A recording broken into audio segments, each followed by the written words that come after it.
Good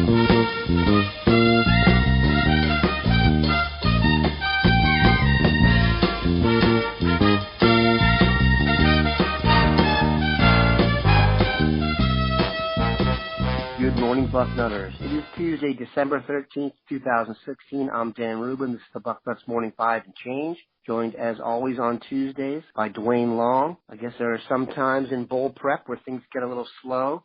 This is not one of those times. Tremendous amount to talk about today. Duane, how are you this fine morning? Oh, man, just enjoying being a Buckeye. This is crazy what's going on right now. Absolutely crazy with recruiting.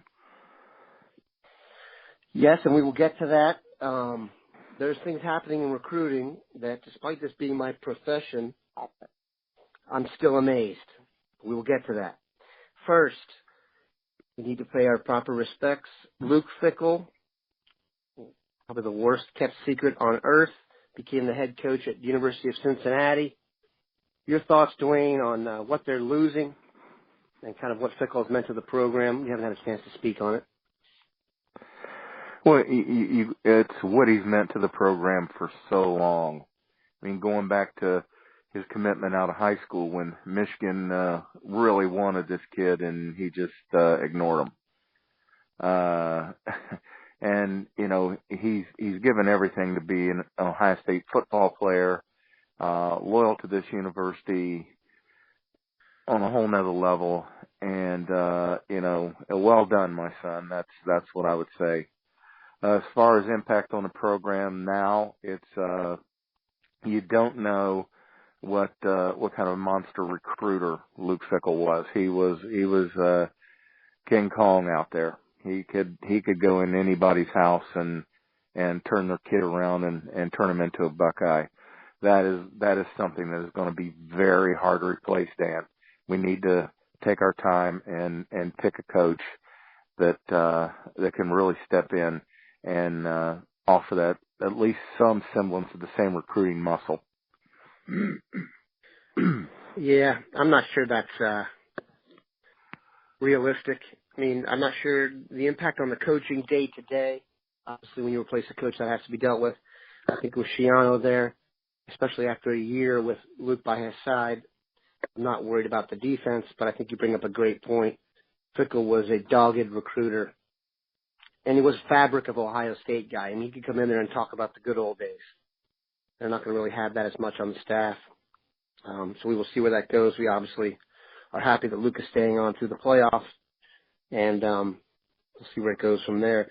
Obviously, another huge development in the last 24 hours. Shaun Wade, the elite corner from Florida, who at one point in time, I'll bet if you polled Bucknutters, it was less than 50% despite his early 2015 commitment. I don't think you get many Buckeye fans who had thought he would actually end up with Scarlet and Gray. And it turns out he is. He verbally committed or confirmed his commitment yesterday. Just a tremendous prospect. If you got a chance to see them on television this year, you saw him against the IMGs of the world, arguably the best player on the field. And we've talked about Wade ad nauseum, but just to kind of wrap that up, your feelings on Wade and his eventual entrance into the class. Well, first, I just want to say this is one of the crown jewels of Urban Meyer's recruiting, Dan, that he got this kid committed very early. And we're talking about one of the top 25 players in the country, out of state. I mean, it's not like he's an hour away where they could go see him whenever they wanted or bring him down whenever they wanted. He's in Florida. Had a mother who really wanted him to go to Alabama. Alabama wanted him badly.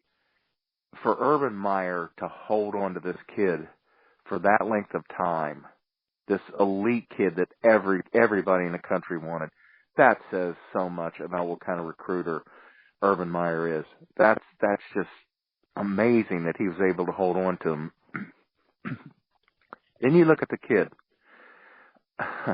I watched this film twice yesterday. It took a half hour of my life because it's a 14-minute film, highlight film, Dan. 14 minutes and 8 seconds to be exact. Now, you have to put that in perspective. A highlight film, each play is going to be 6, 7 seconds, maybe 8. A long one is 10, maybe 12 seconds. 14 minutes and 8 seconds of plays by this kid. He is a phenomenal athlete. Both sides of the ball. He hits. When he gets the ball in his hands, he's going to house it. If he's going to take it the other way. This is a kid that comes in and you don't even bring the word red shirt up. He's going to play right away. Him and Akuda both just put him in at cornerback and see if they can play there. Having corners is everything. You have to have the corners.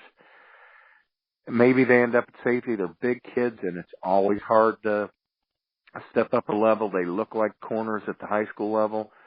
And, so often the bigger kids end up rotating back to safety. That's fine, but first you start them out. And I'm betting at least one of them, if not both of them, stick at cornerback. Having those big corners, we saw it this year. Gary and Conley's a pretty good-sized kid. Marshawn Lynch is 6'1" or so. So the bigger corners, you got all these, Lattimore. You have all these big receivers out there. You got to have bigger corners if you can find them. You go after them, and that's what Urban Meyer did. And he got one of the real elite cornerbacks in the country this year. I have to say, I don't think it hurt that Eli Apple was the 10th pick in the draft. The Brad Roby had an interception return for a touchdown. That Marshawn Lattimore is now gone from a guy who was known more for his chronic hamstring injuries than his play, and is now regarded on some mock drafts as going to be the number 6 overall pick in the draft. So even though Wade committed in the beginning of 2015, he's got to live through 2 drafts. And I just don't see a guy who was a prototype NFL player turning down Ohio State when he's already committed based on what they're doing. So this is kind of the dual engines approach, the pros and the college and the high school. Another guy has since joined the Buckeyes since we last spoke. Pete Werner, linebacker from Indianapolis Cathedral, one-time Notre Dame commit. You were high on him. He has pulled the trigger. What's your thoughts on Pete? I think it's one of the better. It's a steal, really, as far as I'm concerned. You watch this guy on tape, and you're like, why didn't I know about this guy? As soon as you see him, he just leaps out at you. Right now, 247's got him as an outside linebacker. I think he's a middle linebacker. I think he's coming here to play middle linebacker. I think it's been said that he's going to replace Quan. The kid runs and hits. He handles blockers really well. He does what I call ghost. It's something that they just seem to disappear. Blockers coming at him, and all of a sudden they're gone. They're not there anymore. And he does that really well. And when somebody does get to him, he gets off that block quickly. He's a hitter. He's a really solid tackler. So often you see these kids and they just run and hit something, and because they're so superior, they knock people down. This kid hits and raps. I think it reminds me so much of James Laurinaitis when I think about, when I was watching this film, I said, who does this kid remind me of? There's somebody that's just sticking in my head, and then it hit me all of a sudden. James Laurinaitis, JL, he's that kind of player. I think he's a little bit quicker, a little bit more athletic, but that same kind of football player. I think we actually stole one here with this kid. Good bloodlines. Of course, James Laurinaitis' dad was a professional wrestler. Pete Werner's dad was a pro football player. So big physical dads produce big physical kids. I remember Mike Vrabel talking about Adolphus Washington's dad and said, the pups follow the dogs. So there you have it. Right now we're going to get into just the absolutely gluttonous gravy part of the Tuesday BM5. For those of you who haven't seen the rankings, Shaun Wade and Jeffrey Okudah, by most accounts, are 2 of the top 3 corners in the class of 2017. We already have a commitment from Shaun Wade. I would be literally shocked if Jeffrey Okudah does not end up in the class. It's pretty much a foregone conclusion. If there's one other corner that people would put in the top 3, his name is Darnay Holmes. He's from Calabasas, California, of Kardashian fame. And it was thought to be a heavy UCLA lean. And then yesterday, Steve Wiltfong, who's not located in California, by the way, located closer to Pete Werner. Crystal balled Darnay Holmes, I almost said Scott, Darnay Holmes to the good guys, to the Buckeyes. And it gave me pause just because if they pull this off, it would be, I mean, you could make an argument right now. In fact, this is factual. Okudah and Wade are more highly rated than any of the corners we've brought in over the last decade. And so would Holmes be in that level. Give me an idea of, whether or not he's going to come here or not. People should read Steve's story. It sounds very plausible. He does not flip the ball on a whim. Talk about what it would mean to have Holmes in a class with those other two and just the talent level and pulling someone in from California, et cetera. Well, one of the basics of recruiting strategy is to throw bodies at a position of need.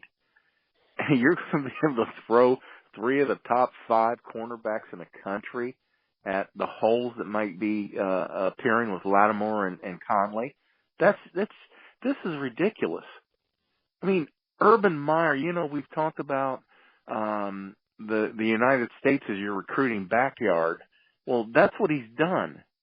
We're down in Florida. We're about to take how many of the top? I mean, you look at Wilson in Texas. We get him. It's like 3 of the top 5 players in the state of Texas are coming to Ohio. Now we're going out and take one of the top cornerbacks in the country out of California. We've got all the kids from Gorman. Who would have thought that this would ever be happening anywhere? I'm telling you, the guy is a legend. He's already a legend. As far as recruiting's concerning, he's one of the best that's ever been.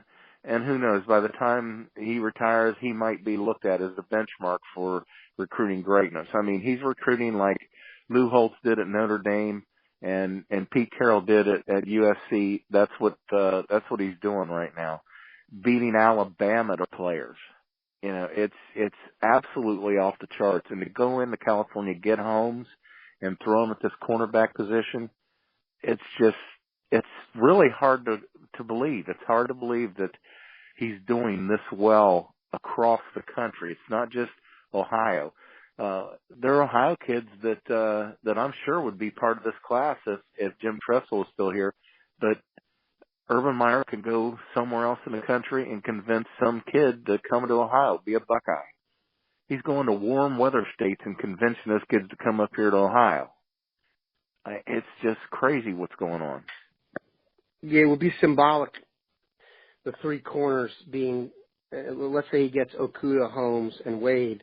The fact that they're from Texas, California, and Florida, 3 states known for, their production of football prospects and how hard it is to recruit there is incredible. And I misspoke. In the 24/7 Sports composite among corners, Okudah's 1, Darnay Holmes is 2, Stanford Samuels is 3, and Shaun Wade is 4. So I misspoke.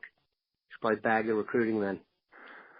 Samuels is going to Florida State. For now, he may end up at Ohio State. That's a joke. Now to the one that's just ridiculous. Mike Roach, the senior recruiting analyst of Horn Sports, made a crystal ball flip of Marvin Wilson to Ohio State. You briefly mentioned it before.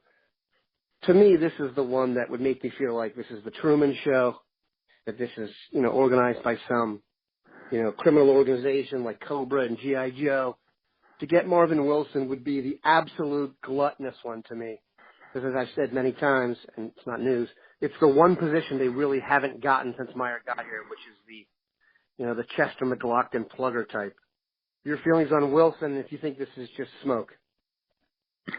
Well, when you're talking about an insider from Texas saying that he thinks he's going to Ohio State, that right there, it speaks volumes. I mean, it's not Steve Wilfong in Indiana or Dan Rubin in Ohio. It's a guy from the state. He's going to have connections that we wouldn't have, and he still thinks the kid's coming to Ohio State. And you're right about how just crazy it is. We talk about. I try to get fans to understand that recruiting is local. Most kids are going to go in-state, and the vast majority are going to stay in region. They're just not going to get that far away from home. They want parents to have easy access to them. They want to be able to go back home without, it being a big deal, whenever they feel the need to just to be home for a while. And most of these kids, the overwhelming majority of big kids, defensive linemen, are coming out of the South. So they tend to stay in the South. To go into Texas and pull a kid out of there like that, that's just unbelievable. I can't remember the last time it happened. That you may have to go back and look at Cam Hayward as the last time a really elite defensive lineman came out of the South and to a school up north. It's just unbelievable that they could pull Marvin Wilson out of Texas. But it looks like it is a possibility. And every day it seems to be getting more possible. I mean, his recruitment's not going to end till signing day, so we got a lot of time, and it seems like the momentum is toward Ohio State. We'll see what's going to happen. That would be massive to pull him out of Texas.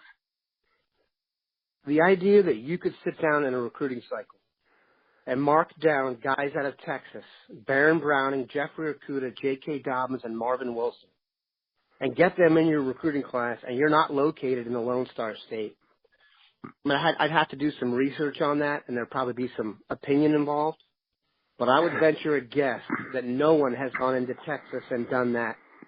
I mean, I would go back and look at the Barry Switzer era at Oklahoma to even start doing that research. But Texas is not an easy place to recruit, and to get 4 lottery picks out of there at one time. I mean, people should go watch the Baron Browning and Jeffrey Okudah and J.K. Dobbins tape. You could make the argument that each of those guys is number 1 in the country at their position. Marvin Wilson the same. The idea of going into Texas and doing that is it's almost obnoxious to put your resources into it in the first place. It's like hubris. But the fact that they may pull that off is just incredible.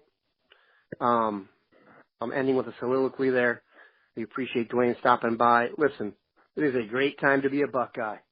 We're preparing for a bowl game, preparing for the playoffs, and recruiting better than anybody in the country. Perfect time for you to get a premium membership for one of your Bucknut loving friends. Have a great one, Bucknut.